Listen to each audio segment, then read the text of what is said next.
If you've played Call of Duty Zombies, there's a good chance you've played Nuketown before. But depending on the game, the experience might look completely different. In Black Ops 2, Nuketown was a simple survival map dropped in the middle of a nuclear disaster. Years later, Alpha Omega revealed that the town was hiding something much bigger beneath the surface. And most recently, Nuketown appeared again, this time as a fractured anomaly known as Paradox Junction. 3 maps, 1 location, and a story that spans the entire Zombies timeline. So how did one of the most iconic locations in Call of Duty turn into some of the most hated remakes in Zombies history? Our story starts here in the year 2025. The Nevada nuclear testing site known as Nuketown was recently hit by a nuclear explosion caused by the government agency known as Broken Arrow while they were mining for element 115 in the area when their drill exploded, causing a nuclear explosion. This version of Nuketown is quite the opposite of versions we had seen up to this point. We now experience a dark, ominous version, struggling with the aftermath of the nuclear explosion. Sitting here, we hear strong gusts of wind, and that's it. The town is quiet, other than the occasional alarm sounding in the distance. The town is on fire, with a green radiation haze across it, and several areas no longer accessible due to the uprooted debris scattered across the map. The zombie outbreak is as new as the explosion is to the area. There was no preparation. We can't barricade ourselves from this attack. We only have one option.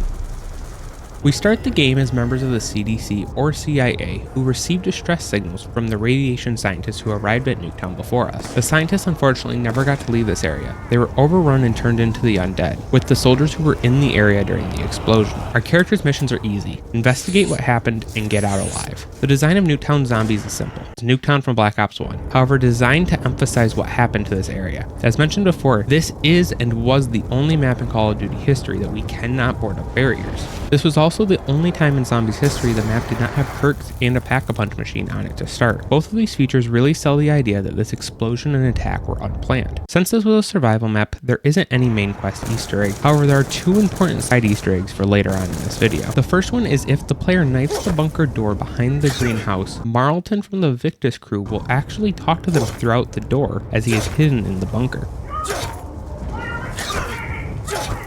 The other Easter egg requires you to survive in Nuketown Zombies until around 25, at which time we hear Edward Richtofen talking over the radio, and all of a sudden the eye colors of the zombies change from orange to blue. This takes us to Nuketown Zombies' story does not live on Earth. This story is rooted on the moon, and what takes place there in Black Ops 1. With Nuketown unfortunately dealing with the aftermath. Moon and Nuketown happen at the same time, with things happening on the moon directly affecting Nuketown as we play. At the start of Moon, Samantha Maxis is locked in the Moon Pyramid device, also known as the MPD, meaning she is in control of the zombies at the start of Moon. The main quest on Moon takes players through Dr. Richtofen's master plan to switch souls with Samantha Maxis while she is in the MPD. Once Richtofen is inside the MPD, he then takes control of the zombies, which is signified by the zombies' eye colors changing from orange to blue. This is why we hear Richtofen in Nuketown, as well as why the zombies' eye color randomly change. Richtofen's plan unfortunately was not just to control the zombies. His next step of his plan was to destroy the Earth. The players on Moon are directed to launch missiles at the Earth to finish the Easter egg. After finishing the Easter egg, if the player chooses to return to Area 51, the map is now different.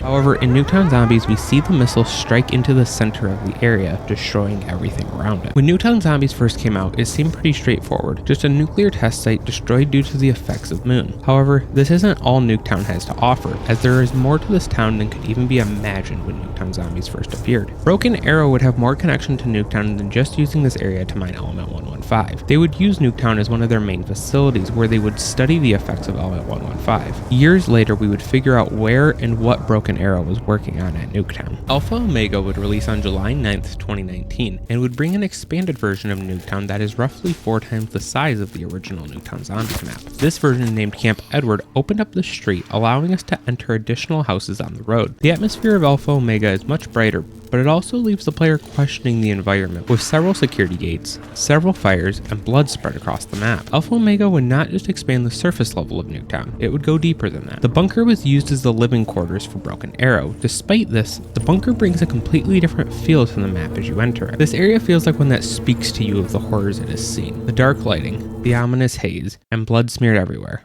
Something went terribly wrong here.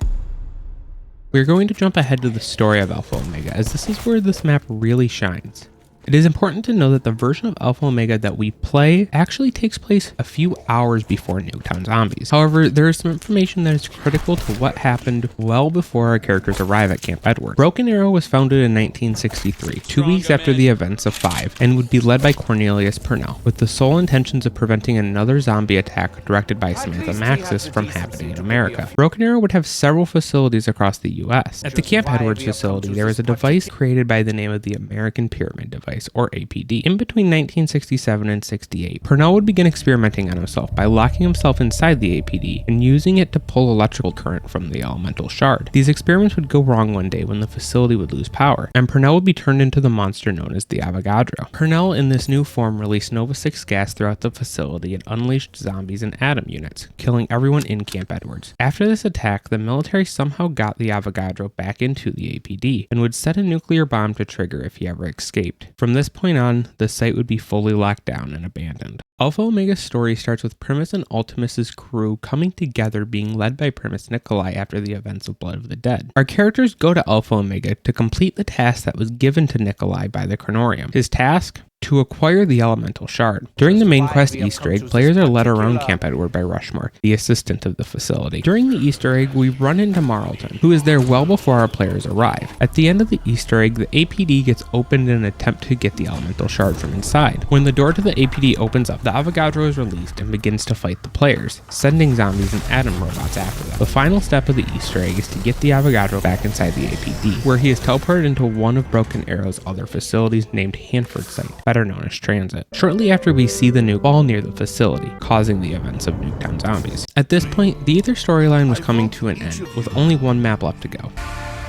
This map's Easter egg would end with everything that came from the Aether being banished to the Dark Aether and the collapsing of the current multiverse, where there would be a new, cleansed universe created. We see at the end of the cutscene Eddie and Samantha walking into the new universe before the scene fades to white. This would be the start of the new universe that unfortunately was not as pure as expected, as elements from the Dark Aether can breach into it. This takes us to the new Dark Aether storyline that was created in Black Ops Cold War, where zombies and several other creatures have invaded the new universe. Currently in Black Ops 7, 2 different crews are fighting together in the Dark Aether to try to escape it. This takes us to Paradox Junction. Takes place in a time loop of Nuketown with 2 different versions, one before and one during the detonation of a nuclear bomb. The past version is very similar to Black Ops 1 multiplayer version of Nuketown, other than the map is extended out of the cul-de-sac. However, unlike Alpha Omega, the other buildings are not accessible to enter. The present day version, being the version where the nuke is currently hitting the area, is an odd hybrid of Alpha Omega and Nuketown Zombies. The map is heavily damaged and on fire, but not as destroyed as the Black Ops 2 version. Paradox Junction's version of a bombed Nuketown takes a warmer orange approach with a giant mushroom cloud. When we start Paradox Junction, we are in a destroyed version of Nuketown. The game guides us to unlock the Pack-a-Punch machine, in which we have to survive a few rounds until we can teleport to the pre-nuke version. This map quickly shows us something we haven't seen since Rise and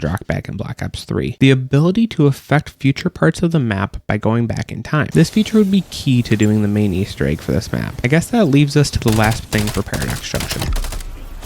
The story of Paradox Junction takes place with the ending of Astra Malorum, where the characters are banished to Purgatory for defying the Warden, who's trying to reforge the realms into one singular existence that fits his ideals. Due to the fact this version of Nuketown is in a time loop, the Easter egg heavily relies on players going between the past and present versions of Nuketown, doing various tasks that affect the present version. The majority of the Easter egg has the players playing childhood games like Hopscotch and Four Corners to please the ghost-like twins. During the Easter egg cutscene, we meet the twins who guided us through it, who inform us that we have now broken them free from this time loop, and we need to stop the Warden by working with them and going to the house the entity created, which looks very similar to the house in Agartha from the Aether storyline. Nuketown Zombies in all of its versions have pushed the envelope when it comes to creating a connected storyline across every version of it. Nuketown is the only map in Call of Duty history that has had 3 unique remakes, all with unique stories that tie into the previous versions. From a random multiplayer map to spanning across several timelines, Nuketown Zombies, despite being a remake nobody really wanted, sticks to its roots with a multi-map storyline that cannot be beaten and the chaos that comes from its original multiplayer version.